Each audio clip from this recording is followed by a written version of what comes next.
Hello বন্ধুরা, good morning. আমার YouTube চ্যানেলে আপনাদের সবাইকে স্বাগত। আজকে ঘুম থেকে উঠেই আর বাইরে গেলাম না, আগেই বিছানাটা পরিষ্কার করে নিচ্ছি। এই যে বালিশগুলো দেখছো, এই বালিশগুলো সবই আমাদের গাছের তুলো দিয়ে তৈরি। আমার শাশুড়ি মা সব বালিশগুলো তৈরি করেছেন। ওই যে পাশ বালিশটা, ওটা আমি নিজে হাতে তৈরি করেছি। আমি যেটাকে পাশ বালিশ বললাম, ওটাকে আবার অনেক জায়গায় কোল বালিশও বলে।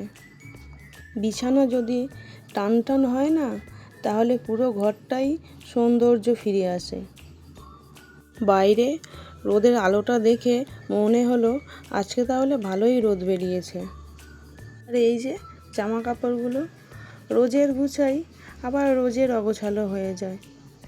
আগে কদিন ধরেই খুবই বৃষ্টি হচ্ছিল, তার জন্যে আগের দিন রাত্রিরে একটু ঠান্ডা ঠান্ডা ছিল, তাই বিছানার চাদরটা বের করেছিলাম গায়ে দেওয়ার জন্য, না হলে শীত পাচ্ছিল। আর পাখা বন্ধ করেও থাকা যাবে না, আর শুধু চাদর গায়ে দিয়েও থাকা যাবে না, তাই জন্য পাখাও চালাতে হয়, আবার চাদরটাও গায়ে দিয়ে থাকতে হয়। আর চাদরটাকে এখন গুছিয়ে নিচ্ছি। এটা গুছিয়ে বিছানা তলায়, মানে খাটের নিচে একটা ড্রাম আছে, ওতে রেখে দেব।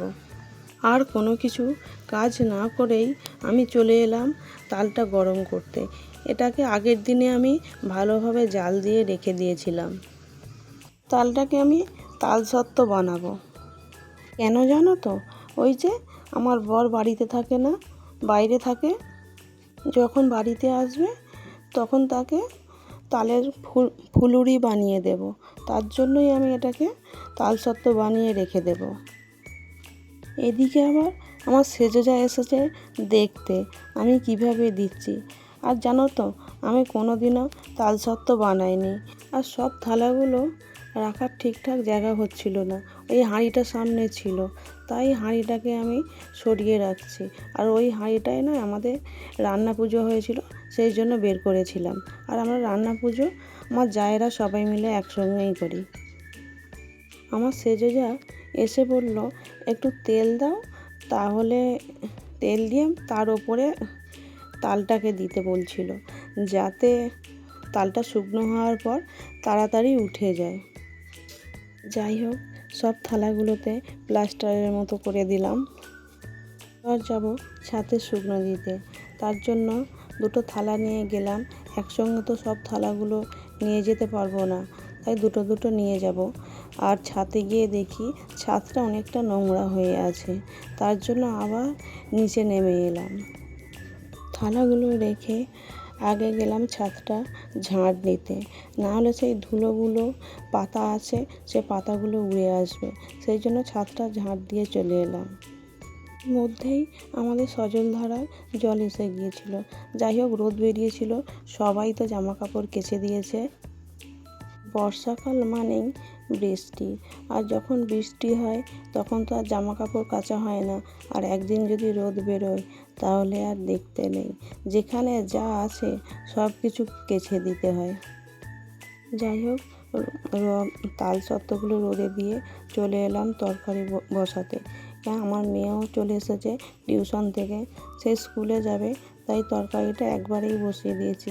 নুন, হলুদ, আলু, তেল একসঙ্গে দিয়ে একসঙ্গে বসিয়ে দিলাম। এদিকে তরকারিটা বসিয়ে দিয়ে আমি একটু লেবুর জল খেয়ে নিলাম।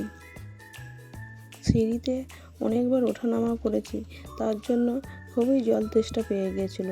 আর এই গরমের সময় একটু লেবুর জলই খেতে মন চায়, তাই লেবুর জলই খেলাম।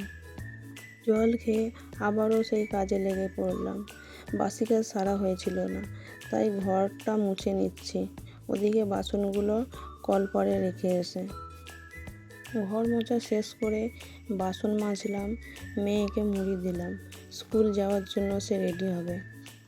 স্নান করার জন্য বেরোলাম, আর এদিকে আমার সেজোজা বলল আমি স্নান করতে যাব, কেননা আমাদের জয়েন্টের বাথরুম সবাই ব্যবহার করি। ভাবলাম বসে থাকবো কেন, তাহলে রান্নার কাজটাই একটু এগিয়ে রাখি। সেই জন্য পুঁই শাকটা আমাদের বাড়িরই হয়েছিল, সেই পুঁই শাকগুলো এখন কাটতে বসে গেলাম। পুঁই শাক কেটে এদিকে স্নান সেরে নিয়েছি, এবার খাবার জন্য বসে গেলাম। আর খাবার জন্য নিয়েছি আজকে অনেক কিছু, মুড়ি, তার সঙ্গে আছে পরোটা। আগের দিনে তালের পরোটা করেছিলাম, সেই পরোটাই দুটো বেশি ছিল, আর কেন ফেলে দেবো, না ফেলে দিয়ে আমি খেয়ে নিই। আর অনেক দিনের ইচ্ছা ছিল তাল দিয়ে মুড়ি খাবো, তাই এইভাবে আঙুলে করে নিয়ে আর মুখের মধ্যে দিয়ে দিলাম, কতই না ভালো লাগলো খেতে। আমরা মধ্যবিত্ত পরিবার, কোনো কিছু নষ্ট করলে আমাদের গায়ে লাগে।